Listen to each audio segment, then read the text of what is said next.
জাহাঙ্গীরনগর বিশ্ববিদ্যালয়ের ছাত্র শিবির সভাপতি মুহিবুর রহমানের বিরুদ্ধে জাকসু নির্বাচন আচরণবিধি ভঙ্গের অভিযোগ তুলেছে ছাত্রদল। বৃহস্পতিবার সকালে এই অভিযোগ তুলে সংগঠনটি। অভিযোগে বলা হয়, ভোর ৬টার কিছু পর গেস্ট রুমে যাওয়ার কথা বলে জাতীয় কবি নজরুল ইসলাম হলের ভেতরে প্রবেশ করেন মুহিবুর রহমান। এরপর হলের একটি রুমে প্রায় ১ ঘণ্টা অবস্থান করেন তিনি। ছাত্রদলের পক্ষ থেকে বলা হয়, এই ঘটনার মাধ্যমে শিবির সভাপতি নির্বাচনী আচরণবিধি লঙ্ঘন করেছেন। ঘটনার পর কাজী নজরুল ইসলাম হলের রিটার্নিং কর্মকর্তা মীর ফেরদৌসকে বিষয়টি জানানো হয়।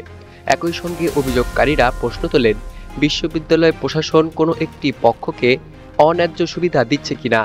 ঘটনার পরও এখন পর্যন্ত এই বিষয়ে রিটার্নিং কর্মকর্তা মীর ফেরদৌস কোনো মন্তব্য দেননি। তেমনি জাহাঙ্গীরনগর বিশ্ববিদ্যালয় শিবিরের পক্ষ থেকেও কোনো বক্তব্য পাওয়া যায়নি। এ নিয়ে ক্যাম্পাসে নানা গুঞ্জন চললেও দায়িত্বশীল কেউ আনুষ্ঠানিকভাবে মুখ খোলেননি।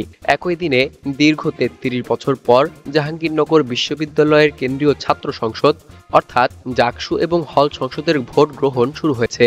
বৃহস্পতিবার সকাল ৯টা থেকে বিকেল ৫টা পর্যন্ত ভোট গ্রহণ চলবে। ভোটকে কেন্দ্র করে বিশ্ববিদ্যালয় প্রশাসন ব্যাপক প্রস্তুতি গ্রহণ করেছে এবং ক্যাম্পাসে নিরাপত্তা জোরদার করা হয়েছে। ভোট নিয়ে সাধারণ শিক্ষার্থীদের মধ্যে ব্যাপক উৎসাহ লক্ষ্য করা যাচ্ছে। অনেকেই প্রথমবারের মতো জাকসুতে ভোট দেওয়ার সুযোগ পাচ্ছেন বলে আনন্দিত।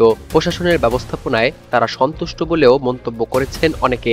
এবারের নির্বাচনে মোট ভোটার সংখ্যা ১১,৭৪৩ জন। এর মধ্যে ছাত্রী ৫,৭২৮ জন এবং ছাত্র ৬,০১৫ জন। কেন্দ্রীয় সংসদে ২৫টি পদের জন্য প্রতিদ্বন্দ্বিতা করছেন ১৭৭ জন প্রার্থী। একই সঙ্গে বিশ্ববিদ্যালয়ের ২১টি হল সংসদের নির্বাচনও অনুষ্ঠিত হচ্ছে। জাকসুর সহসভাপতি অর্থাৎ ভিপি পদে প্রতিদ্বন্দ্বিতা করছেন ৯ জন প্রার্থী। সাধারণ সম্পাদক অর্থাৎ জিএস পদে আছেন ৮ জন প্রার্থী। যুগ্ম সাধারণ সম্পাদক নারী পদে ৬ জন এবং যুগ্ম সাধারণ সম্পাদক পুরুষ পদে প্রতিদ্বন্দ্বিতা করছেন ১০ জন প্রার্থী।